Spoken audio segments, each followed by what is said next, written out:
Private profit లాగా ఆ profit ఆపేస్తారనమాట. అట్లాగే ఉప కూడా సైలెంట్. ఆ ముఖ్యమంత్రి ఇట్టా అంటాడు. ఇక మన రాష్ట్రానికి చాలా ధైర్యశాలి, దీశాలి,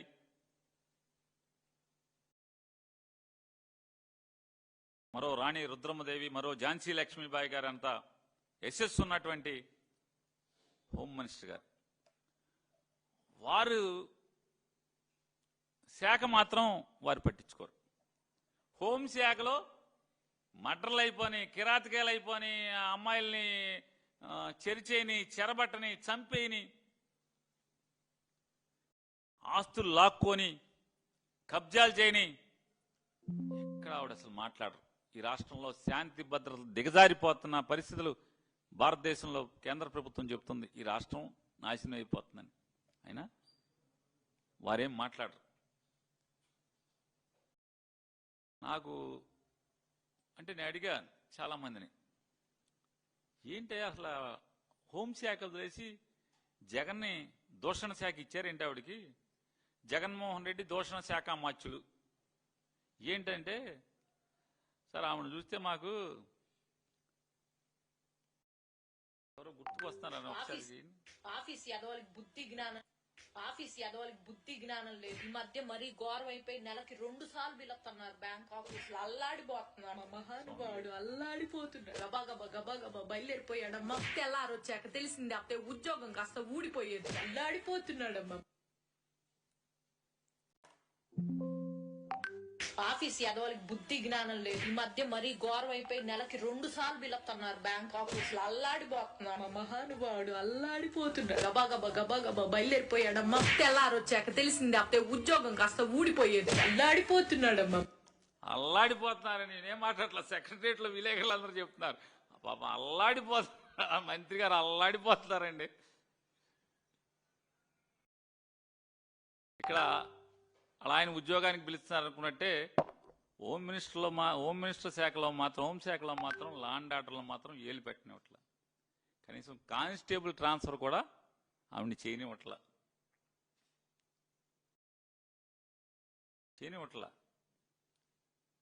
దేనికంటే మామూలుగా వెనకటికి మూర్ఛవ్యాధి ఉన్న వాళ్ళకి మూర్ఛ పెళ్ళేసేవాళ్ళు.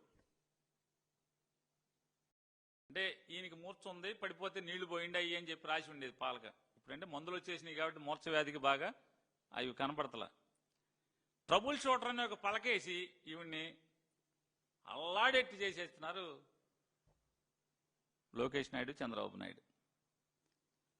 అంటే పేరేమో హోంశాఖ, బ్రాకెట్లోనేమో జగన్మోహన్ రెడ్డి దూషణ శాఖ. అసలు శాఖ లేదు. ఈ కొసర శాఖ మీదే పాపం ఆవిడతో ఉద్యోగం చేయిస్తున్నారా, మరి ఆవిడకే ఇది ఇంట్రెస్టో మనకు తెలియదు. వారు గబగబా ప్రెస్ మీట్ పెట్టేసేసి, చూడండి వీళ్ళు మనుషులా రాక్షసులా అని పెద్ద పెద్ద మాటలు, అసలు మామూలుగా గ్రాంధికంలో ఉన్నటువంటి పురాణాల్లో ఉండే మాటలు అన్నీ ఏరుకొచ్చి వారు మాట్లాడుతున్నారు మంత్రి గారు.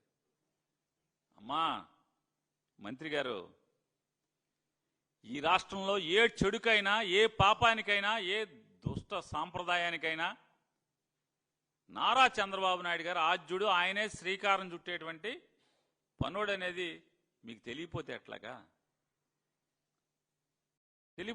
అని అడుగుతున్నాను. అంటే మీ సీనియారిటీ కూడా తక్కువ ఆయనతో, ఎందుకంటే 2014 నుంచే కదా ఆయనతో, అంతకుముందు లేరు కదా. నారా చంద్రబాబు నాయుడు గారు ఈ రాష్ట్రంలో రాజకీయం నాశనం అయిపోవటానికి కానీ, లేదా ఈ రాష్ట్రంలో ధన ప్రాబల్యం పెరిగిపోవటానికి కానీ, రాజకీయాల్లో కుల ప్రభావం పెరిగిపోవటం కానీ, కుల జాడ్యం పెరగటానికి కానీ, లేదా రాజకీయ నాయకులు బరి తెగించి అవినీతి చేయటానికి కానీ, వీటన్నిటికీ ఎవరు ఆద్యుడు అని అడుగుతున్నాను. ఈ హింసకి ఎవరు? ఈ గొర్రె పొట్టోళ్ళని కొడతాం, నరకటం, ఆ రక్తాన్ని ఫోటోలు చిమ్మిస్తాం. కాస్త పచ్చ కళ్ళజోడు తీస్తే హోమ్ మినిస్టర్ గారు, కళ్ళకున్నటువంటి పసుపు పచ్చ కళ్ళజోడిని తీస్తే అసలు సమాజంలో ఏం జరుగుతుందో మీకు అర్థం అవుద్ది. ఒకసారి చూడండి. ఓ నారా చంద్రబాబు నాయుడు గట్టి చేయాలంటే ఓహో మనం కూడా ఇలా చేయాలని చెప్పని. ఈ రోగం ఈ రాష్ట్రానికి అంటించింది ఎవరు? మీ నాయకుడు మీరు కాదా అని అడుగుతున్నాను. ఎవరంటిచ్చారు ఈ రాష్ట్రానికి రోగం, ఈ జాడ్యం? ఆ రోజే గనక వీళ్ళందరినీ పవన్ కళ్యాణ్ గారు, ముఖ్యమంత్రి పవన్ కళ్యాణ్ గారు, ఉప్ప ఉంది ఊరికి సైలెంట్ అనమాట, పవన్ కళ్యాణ్ గారు మోకాళ్ళ మీద కూర్చోబెట్టి కాలు కీలు గనక ఇరగదీసి ఉంటే మళ్ళీ మా పార్టీ వాళ్ళు ఎవరైనా చేసేవాడా అని అడుగుతున్నాను. హోమ్ మినిస్టర్ గారు, మీరు దీని సమానం చెప్పు. ఎంతమంది మీద కేసులు పెట్టారు? ఎంతమందికి బేడీలు వేసి రోడ్డు ఎమ్మట నడిపించారు మీరు వీళ్ళని? వీళ్ళకేం పదవులు ఇస్తారా? మీరు సర్టిఫికెట్లు పంపిస్తారా? పచ్చబేళలు పంపించి ఏ ఆఫీస్కి వెళ్ళండి, టీ ఇస్తారు, వెళ్ళి తాగండి అని చెప్పి చెప్తారా మీరు? ఆఫీసర్లు, కలెక్టర్ గారు తలుపు తీసి వస్తాడు ముందుకి, ఈ బెళ్ళ తీసుకెళ్ళండి, కలెక్టర్ గారు డోర్ తీసి లోపల తీసుకెళ్ళి టీ తాగించి పనులు చేసి పంపుతారని మీరు వాళ్ళకేమో బిళ్ళలు ఇస్తారా? మరి ఏమవుతుంది సమాజం? ఒకరిని చూసి ఒకటి కదా.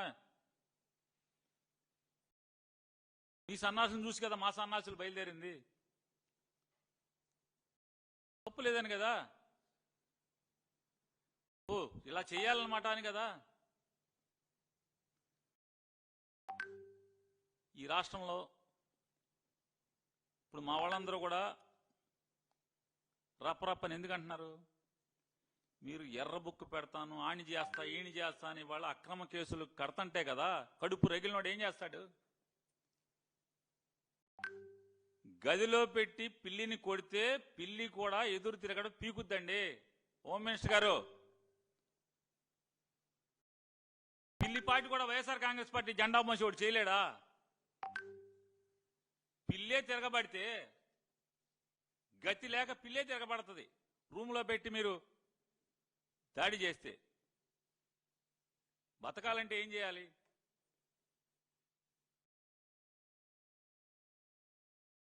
తిరుగుబాటు చేయక ఏం చేస్తారు? అందుకే మా వాళ్ళు అంటే అక్కడ చెప్తున్నాం, ఎందుకురా బాబు తప్పు మాట, వాళ్ళు ఏదో తప్పుడు పనులు చేశారని, వాళ్ళు ఎదవల్లాగా పరిపాలించారని మనం ఎందుకు చేయాలి? చట్టం ఉంది, సిట్ ఉంటుంది. మనకు కూడా గుణశేఖర్ బాబు వస్తాడు, మనకు కూడా కిషోర్ వస్తాడు,